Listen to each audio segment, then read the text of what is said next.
একদিকে উত্তর কোরিয়ার মিসাইল নিক্ষেপ, অন্যদিকে ট্রাম্পের দক্ষিণ কোরিয়া সফর। এ যেন দুই বিপরীত সংকেতের প্রতিযোগিতা। গিয়াংজুর প্রাচীন রাজপ্রাসাদে এখন হাজারো সেনা ও পুলিশের নিরাপত্তা বলয়। মার্কিন প্রেসিডেন্টের এই আগমন দুই কোরিয়ার রাজনীতিতে নতুন অস্থিরতা তৈরি করেছে।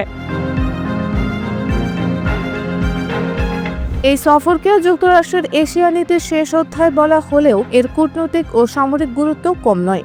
একদিকে প্রেসিডেন্ট ট্রাম্প চীনের প্রেসিডেন্ট শি জিনপিং এর সঙ্গে দীর্ঘদিনের বাণিজ্য যুদ্ধের সমাধান করছেন, অন্যদিকে দক্ষিণ কোরিয়ার প্রেসিডেন্ট লি জে মিয়ং এর সঙ্গে অমীমাংসিত বাণিজ্য চুক্তি ও উত্তর কোরিয়া ইস্যু নিয়ে আলোচনা করছেন।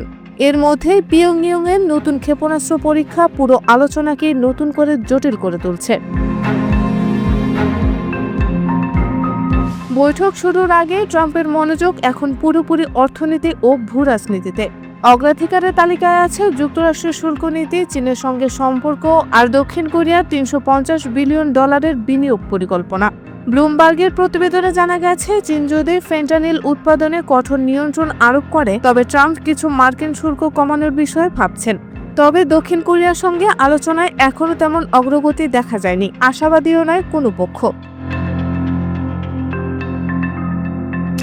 আগস্টে ঘোষিত এক চুক্তিতে বলা হয়েছিল যুক্তরাষ্ট্রে বিপুল বিনিয়োগের মাধ্যমে দক্ষিণ কোরিয়া ট্রাম্প প্রশাসনের শুল্ক চাপ থেকে রেহাই পাবে, কিন্তু সেই বিনিয়োগ কাঠামো এখনও অচল।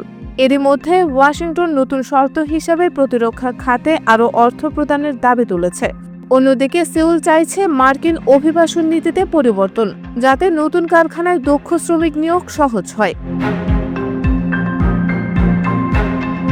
এশিয়া সফরের অংশ হিসেবে মালয়েশিয়া, থাইল্যান্ড ও জাপান সফর শেষ করেছেন যুক্তরাষ্ট্রের প্রেসিডেন্ট ডোনাল্ড ট্রাম্প।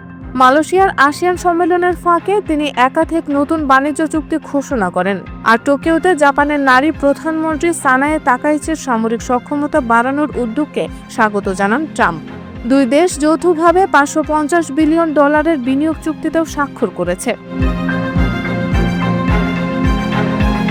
ওদিকে দক্ষিণ কোরিয়ার পররাষ্ট্র মন্ত্রণালয় জানায়, আসন্ন বৈঠকে বাণিজ্য, বিনিয়োগ এবং কোরীয় উপদ্বীপে স্থায়ী শান্তি প্রতিষ্ঠার বিষয়ে বিস্তারিত আলোচনা হবে। তবে এখনও ট্রাম্পের বৈঠকের আহ্বানে কোনো প্রতিক্রিয়া জানায়নি পিয়ংইয়ং।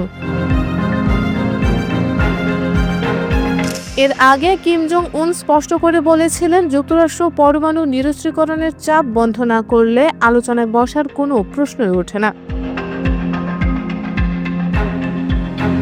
বিশেষজ্ঞরা বলছেন, ট্রাম্পের সফরের মূল লক্ষ্য শুধু বাণিজ্য নয়, বরং নিরাপত্তার রাজনীতিতে যুক্তরাষ্ট্রের অবস্থান শক্ত করা, চীনকে নিয়ন্ত্রণে রাখা এবং উত্তর কোরিয়ার প্রভাব ঠেকাতে ওয়াশিংটন এখন দক্ষিণ কোরিয়ার পাশে দৃঢ়ভাবে দাঁড়াতে চাইছে। তবে এই শান্তি কতদিন স্থায়ী হবে তা নিয়ে অনিশ্চয়তা থেকেই যাচ্ছে।